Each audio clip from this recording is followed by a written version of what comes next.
on the dotted line. Let's fill the dot for your freedom ring and patriotic voices sing. Red, white, blue, never give up. You represent America! Hoping and praying for a brighter day. I listen to my heart and I obey. How can I see it any other way? I'm looking at a light with my own eyes.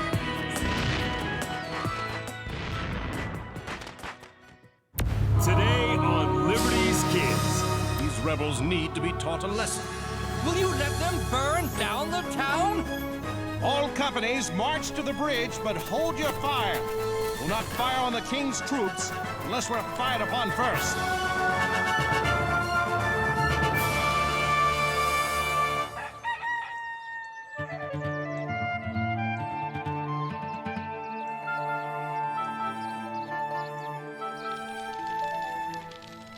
It's a wonder you two are still standing.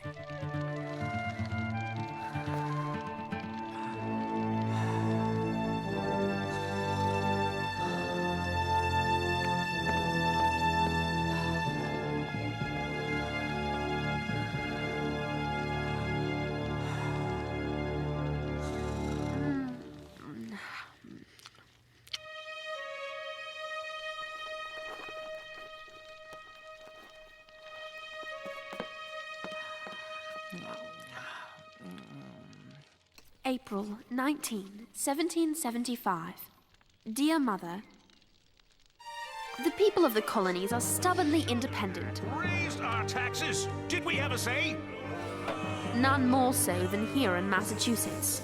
And who can forget our brothers who lost their lives in the Boston Massacre? They are bent on governing themselves.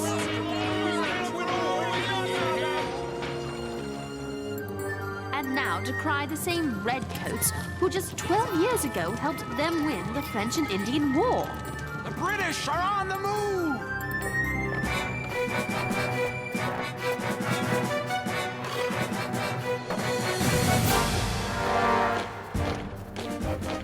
Cousin Tom!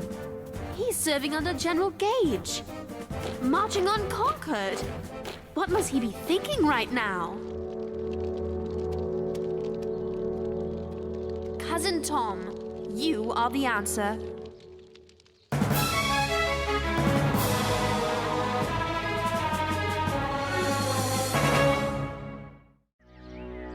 Are you up already? Say, what are you doing? I'm going to find my cousin. What he's thinking is what the people of these colonies need to know. A lieutenant's perspective on the soldier's role in keeping peace. There won't be peace until we have the same rights every Englishman has. The rights we took for granted not long ago. James, these are the king's colonies. Is it reasonable to expect him to just let them disobey Parliament's laws? Is it reasonable to send soldiers to enforce tyranny? The king doesn't want trouble any more than you do. But unless both sides understand each other, trouble is bound to come. On that we agree. But Parliament has ignored our petitions. It's now up to the king to make them understand. He has the power. If only he'd use it. And that's why I'm going to see Tom. So the colonists will understand their fight is with the lawmakers, not with the soldiers. You can't. It could be dangerous. I expect it will. But this is a big story with two sides. And you can't cover both at the same time. So we'll have to work together, even with the danger. I'm off to find my cousin. I thought we were working together. Darn, her together is faster than mine.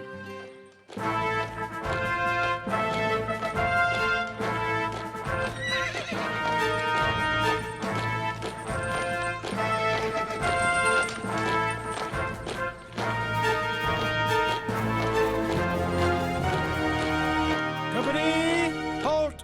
See to your water supplies. Fall out. Tom? Tom Phillips? Sarah! Where? How? What are you doing here? I came to see you, of course. And who is this, Tom? This is my cousin, Sarah Phillips. Sarah, allow me to present Lieutenant Brian Johnson. How did you know where to find your cousin? You're not a spy, are you? I'm a loyal British subject, thank you. I'm here to write a newspaper story. And to warn you that you and your company may be in grave danger. Don't worry, there'll be no trouble. General Gage himself said he doubts that the infernal rebels would take up arms against His Majesty's troops.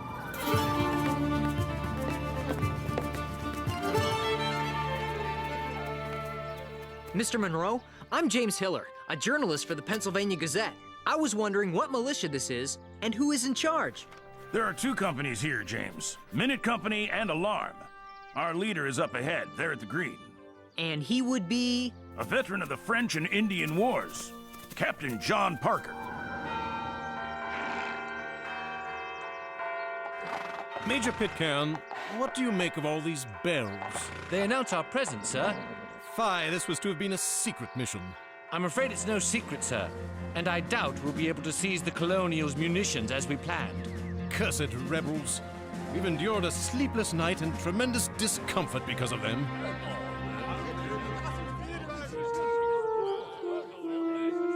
Being a soldier suits you, Tom. The finances back home left me no other choice. Still, everything works out for the best. I've done all right for myself. Every man here is proud to serve with him. But Brian's the real soldier. These ragtag colonists will wilt when faced with the likes of him. In truth, most of the colonists remain loyal to the Crown. There's only a small handful of troublemakers. I'm pleased to hear you say that. That's exactly the sort of thing my readers need to hear. Colonel Smith, the scouts report a number of armed rebels just ahead. Major, you will proceed into the township with an advance guard. I shall follow with the grenadiers. The rebels may be up to no good. Dispatch your swiftest rider to General Gage. Have him send reinforcements. The cooler heads among the rebels will carry the day if we outnumber them. You'll be perfectly safe here. If you're under orders not to harm anyone, why should I need to hide? It's just a precaution. The wall will work better if you duck behind it. Should I be worried about you, Tom? Not at all. Neither side wishes to fight. I'll see you shortly. Squatting behind walls isn't very dignified for a lady, and it's useless for a journalist.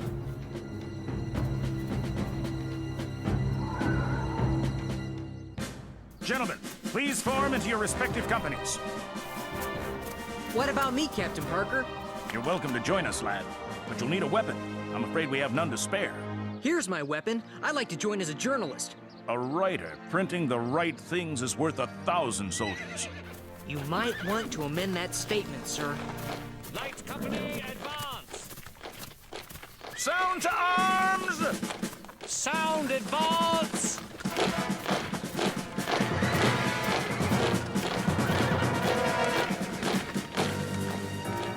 Steady, men. Stand your ground and don't fire unless fired upon.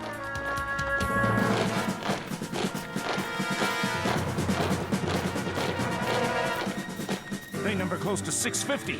How many are we? Fewer than 80, John. I should be able to see everything safely from... James!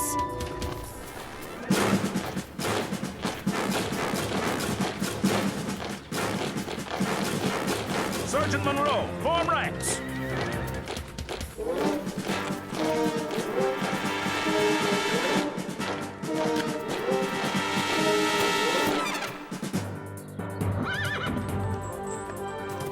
Lay down your arms and disperse, and you will not be harmed. Stand your ground, men.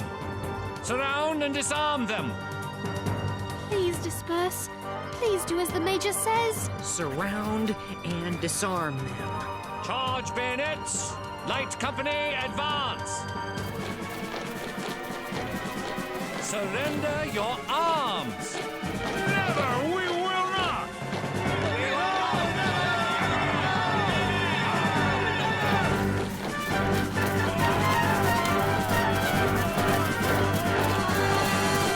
We shall use force. Disarm them. Where did that come from? Who fired? Who fired?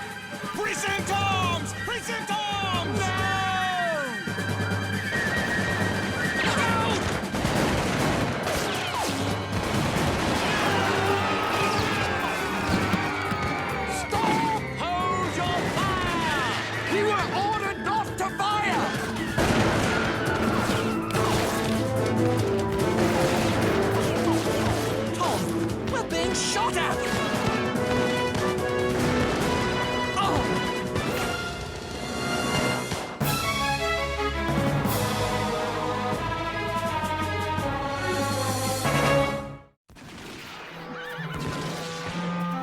Cease fire! Sound to arms! Present arms! Present arms! Stop! Stop firing! Cease fire! Cease fire! Cease fire! Hold your fire! Fall back! It's the Boston Massacre all over again! Sound to arms!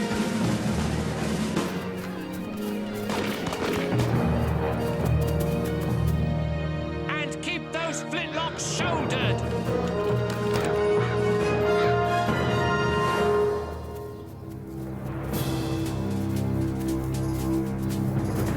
Does anyone know how many casualties there were? 8 dead, sir. A number of others wounded. I couldn't count them. I was... afraid. Nothing to be ashamed of. We all ran. Who fired first? I couldn't tell. It doesn't matter. It has brought us to war. A war no one wanted. I'm sorry for these disagreeable circumstances, Colonel Smith. The men show little inclination for discipline. Do not deplore the actions of your men without first examining your own, Major. We are here to seize munitions, not kill colonists. There had better be no such display in Concord. Leave a man down. Sergeant! Tom?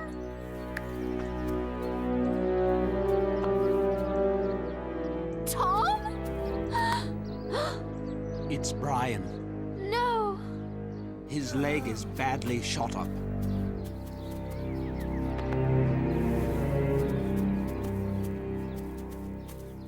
Form ranks! Tom, please don't go. I must. It's my duty. Then I'm coming with you. I don't think you should. Things could become very dangerous from here on out. Don't try to talk me out of it. A war may have started here today. I'm going to cover the story start to finish, and you're going to help me. Shoulder arms! We march to Concord! What have we done?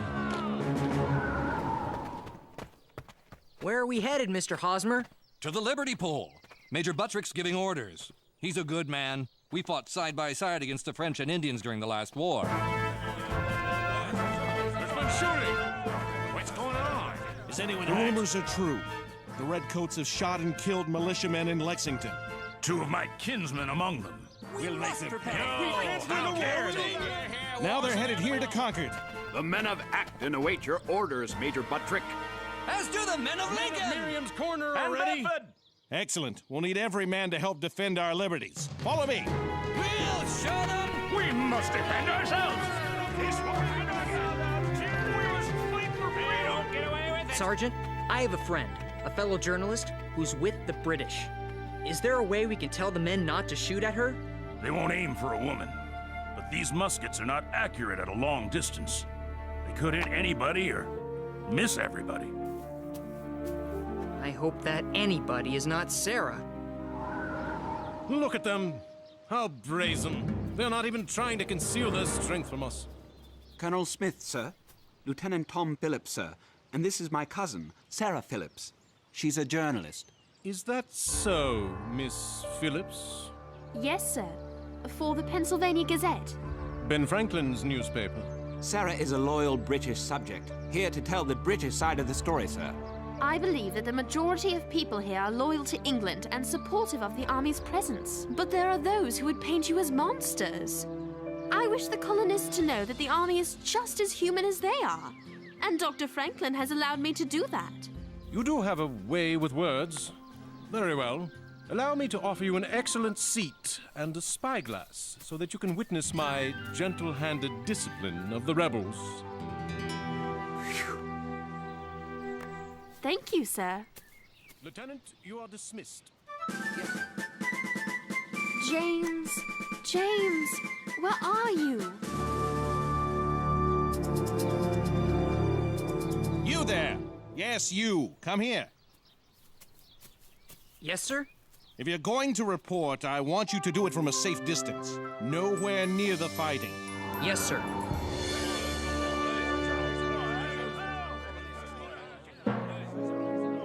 They've given us the center of town. Perhaps they want no more trouble. And neither do we. Let's not forget General Gage's orders that the people of Concord are to be treated with respect. There's smoke coming from the center of town, sir. Will you let them burn down the town? I say we go and put a stop to it! I dispatched 4 companies to search the Barrett farm for hidden munitions and 2 more to guard the North Bridge. Excellent. What happened in Lexington must not be repeated here in Concord. These rebels need to be taught a lesson. All companies march to the bridge, but hold your fire. We'll not fire on the king's troops unless we're fired upon first.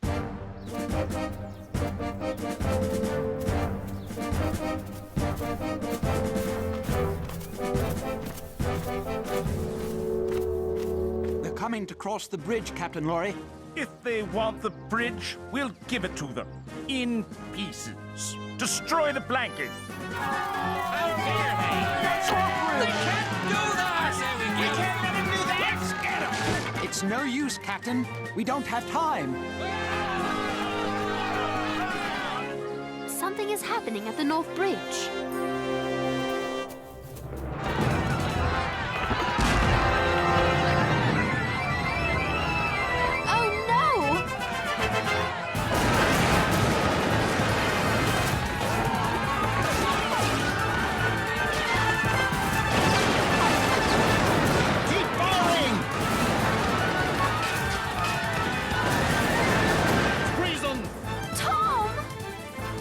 Here, young lady. Hold your ground! Hold your ground! Tom? We did it! We shoot them! We shoot those redcoats! We drove them back! They won't try that again! Victory is ours in the name of freedom! Sarah? Tom? Don't worry, Sarah. This was all just a misunderstanding. We've probably put a stop to the trouble here. Yes. Yes, everyone will see what has happened and not want any more bloodshed. That's right. Everything works out for the best.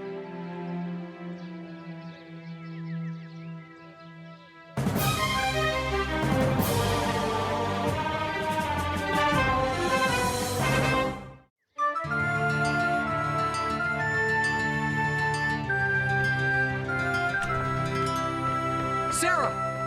James! I'm glad you're all right. My cousin! Tom! I'm so sorry, Sarah. Come, let's get to a safer place. April 19, 1775. Continued. Oh, Mother. Tom's death seems to me a sign of awful things to come. This conflict is not at all what James thought it would be. It won't be simply a contest of ideas. It promises to be a contest of arms. It promises to be everything I had prayed we would avoid.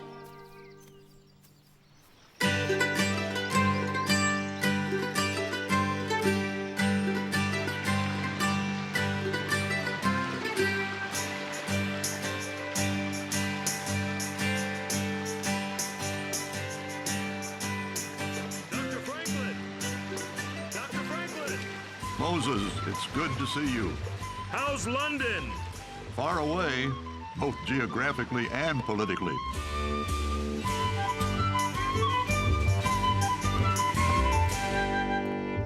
Hey! I have news for you, Dr. Franklin. As I have for you. Moses, I used to love England. Its beauty, its culture, its people. I had hoped we could find a compromise under which the colonies and the crown could coexist peacefully. But Moses, I, and our interests were met with indifference, disrespect, contempt. In what was supposed to be a meeting about recalling the governor of Massachusetts, my British friends tried to humiliate me. Is a traitor. He's a traitor? On the evening of 16 December, cowardly bandits attacked the Dartmouth. And who is responsible for inflaming the subjects of Boston to this violence? None other than the man before us. You have no honor, sir. You are a scoundrel, sir. Have you nothing to say for yourself? The heart of a fool is in his mouth, but the mouth of a wise man is in his heart. Ah, the famous Franklin wit. Perhaps I need to remind you, a rope is the proper reward for treason. Being in England convinced me that a fight between the colonies and the crown is now inevitable. Being here would have convinced you of the same thing. British soldiers fired on our people at Lexington and Concord. The crown's men fired upon her own subjects? Unthinkable. Tell me everything, Moses. Here, you can read all about it. The Shot Heard Round the World by James Hiller and Sarah Phillips. I'm very proud of them. And now we must prepare for war.